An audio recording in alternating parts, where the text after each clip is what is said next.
আমি অনেক সময় বলি, আমার প্রায় সময় জানাজা পড়তে গেলে মনে হয়, দেখবেন জানাজার নামাজেও মনে করেন 10:30 বাজে জানাজার টাইম দিছে, 10:30 জানাজা, 10:34 বাজে গেছে, 30-40 বাজে গেছে। কিছু মানুষের এই পরিমাণ অস্থিরতা, এই মিয়া টাইম টেবিল ঠিক রাখো না, কইলা 10:30টায় জানাজা, 10টা মিনিট ওভার হয়ে গেছে, কতক্ষণ খাড় করায় রাখবা? মানে উনি ব্যস্ত, ওনার এই 10 মিনিট সময় নাই। আল্লাহর কসম বন্ধু, এই মানুষটাও এরকম ব্যস্তই ছিল। যে মানুষটার জানাজা হচ্ছে এখন, যার লাশ এখানে শোয়ানো, এই লোকটাও এমন ব্যস্তই ছিল।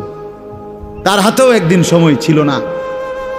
আজ গোটা পৃথিবী সব আগার জায়গায়, এই বেচারা শুধু নিস্তব্ধ।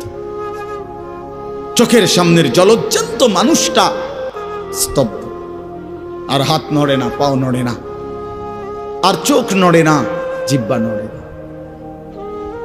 এজন্য দুনিয়ার এই ব্যস্ততার ভিতর দিয়ে আমরা যদি মনে করি যে আমি শুধুই দুনিয়া, ভালো মন্দ, লাভ লোকসান, চাওয়া পাওয়া, প্রাপ্তি অপ্রাপ্তি